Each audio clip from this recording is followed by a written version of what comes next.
and welcome. You're watching Head to Head. I'm Antonina Antosha with UATV. Promoting Ukrainian culture worldwide is as crucial for the future of the country as making reforms and developing economy. Sometimes an artist can deliver a message about Ukraine better than any politician or diplomat. Our today's guest has dedicated years of her life to pursue this noble goal. We welcome in our studio today Virlana Tkacz. She's a poet, a translator, and U.S. theater director of Ukrainian origin. Helen, thank you for joining us. Thank you for having me. As far as I know, you're an expert in cultural diplomacy. Would you tell us what it is? Well, I actually am an expert in theater and trying to make pieces about Ukraine that will speak to my friends, my neighbors, American audiences throughout the States and in Europe also. And that, I guess, is cultural diplomacy at its essence. So which theatrical or poetic pieces are you particularly proud of that speak of Ukraine?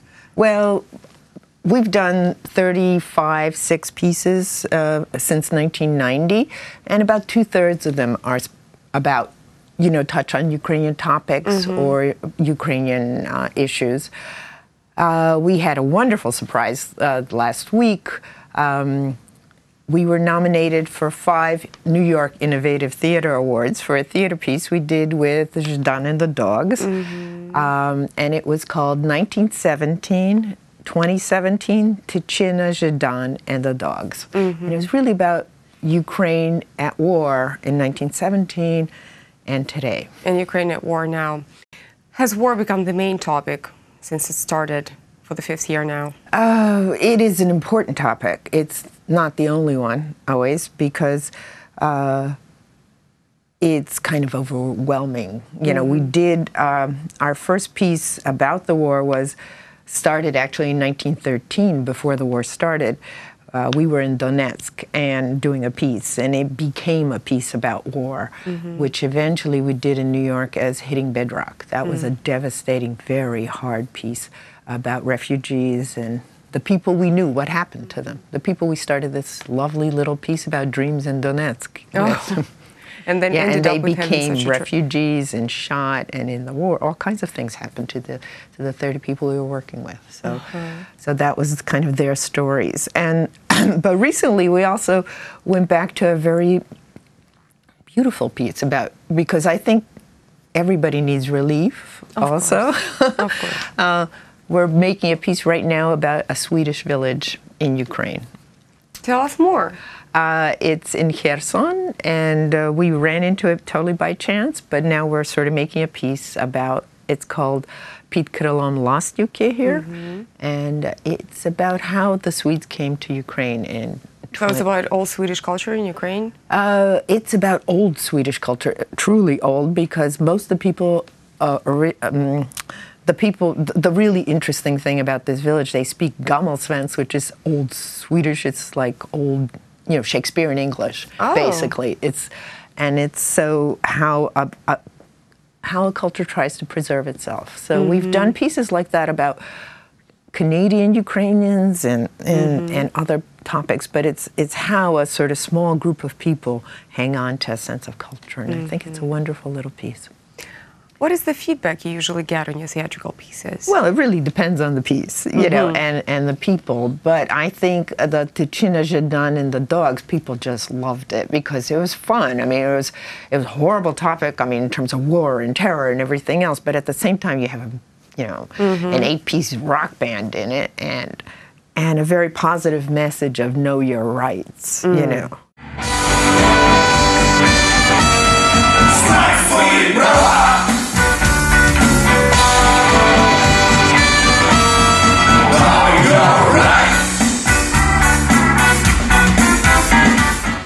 We actually used Timothy Snyder's 20 Lessons from the 20th Century. We made a rock song out of it, and he came, and he loved it. And but it is this message of how do you fight with oppression. So that was a very kind of exuberant piece by the end, even though in the beginning it was very dark. And I think that's very important to sort of mix the dark and the light. Others, Others are, very moving pieces. We did a piece about Shevchenko and the great American tragedian Ira Aldridge, and how did Shevchenko come to paint the painting, of Aldridge, which is really well known in Black communities. Yeah. And that story is very heart-moving, and it's about people communicating about oppression without having language in common. And it's beautiful, beautiful piece. And How do you usually cast actors? Because I assume they are not all of Ukrainian origin, so you have to, teach them the story to, give it. Right, but you would have to do that with actors no matter what topic you were covering, and I think also a better way to look at it is discovering the topic through their eyes, because that is then cultural diplomacy. I mean, to me, if my actors get it, then my audience will get it. Absolutely. But if I'm just like, blah, blah, blah, blah, then nobody's going to get it, except my couple of Ukrainian friends who all know the details of how this goes or that goes. So that's always been my task, And I think that's why our translations are different from everybody else's, because we not only translate as a team together with Wanda Phipps, but also we test it out on our actors, and our friends. So that's why they get to be so crystalline clear, because anything that's not clear on stage is obviously not the right thing to do. So, if I'm not mistaken, you're one of the organizers of the exhibition about Oles Kurbas. Am I right? Yes. Yeah, I'm one of the curators on the project. Yeah, well, Lech Kurbas has been one of my manias since 1990s. I've done a theater piece about him, and I wrote my thesis at Columbia University on him. And actually, this exhibition started at a TV interview. Wow. Well, yeah. I was with Kniazhitsky, and he was like, right off the bat, he said, "So, what did Lech Kurbas do?" And I thought, that's a great question, because it's so hard to answer. Because everybody can tell you the big, long story, but nobody can really, tell you the two, three things in two, three sentences. What did he do? And I thought, that's what I'm going to do. I mean, why write another book nobody's going to read, or 25 people are going to read. But why can't we talk about it in a way that you can explain to a 7th grader or a physicist or your next door neighbor? What did Lech Kurbas do that was so amazing? And so that the exhibit really, that was the goal. And so we picked 3 shows, originally from Kiev. And one, he staged movement in a very interesting way, the way nobody had used in theater in 23, to create with the bodies, with the actors. They came on as workers into the space. It was a very abstract, constructivist set. Then they started working the machines. Then they became the machines. Then they became the gas that's pulsing through the machines. And then they exploded. And it's an amazing kind of set of transformations. It's like this idea that you can use the body to show a place and an event like that. It's a very new idea at that point. So this is one thing he does. And then the next thing he does was even more incredible. He uses film to show thought on stage. So we're talking, but I'm thinking about my vacation, and there's a film about it right here, whatever. But I mean, he uses it in a very narrative way, but that's an amazing thing to do. Also, 23. Agreed. And nobody did that at all with film. People use film kind of like, let's show the shore or something. And in those days, nobody did such an interesting thing. That's an innovative approach. So that's kind of, we show those moments, kind of. Okay, what about the book about Ukrainian art that has proofs in it that Malevich was a Ukrainian artist? Well, I haven't read it, so I can't talk about it too much. Don't talk much, but talk. But we wrote a book called Modernism in Kiev. And there's an essay on Malevich and Exter there, and other people who people say, well, are they Ukrainian? Are they not Ukrainian? This is not a yes or no question. I think every artist self-defines, first of all, what they what culture they consider themselves to be part of.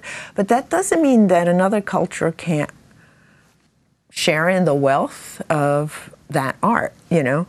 I think our problem is that we have to make sure, and this is a constant task, I think, as Ukrainians, that museums don't mislabel things. That if somebody was born somewhere, that you cannot call Lech Kurbas or Dovzhenko a Russian artist, which constantly happens if you go to, I mean, this happened in, well, not even Russia, I mean, Museum of Modern Art in New York, you know. And you just have to, without being maybe obnoxious in the beginning, just make the point. People will see and read. And it's a matter of this constant vigilance on this issue. This was true in 1926 when Kurbas's first work was first shown and totally mislabeled. It's true today. I mean, last week, it's true. And I think that's important, is to talk about that. And to not accept these kind of arguments, oh, it's easier to call it Russian. Well, no, it's just as easier to call it French. Why not? You know? Exactly. And why does it have to be the Russian avant-garde? It could, if they were so international, let's call it the international avant-garde. So there are ways to talk about it that are different. And we just have to be on top of it, I think. Let's stay on top of it. Thank you so much for coming here, and thank you for this conversation. Thank you. That was Virlana Tkacz. She's a poet, a translator, and U.S. theater director of Ukrainian origin. Thank you so much for watching. Stay tuned with UATV for more.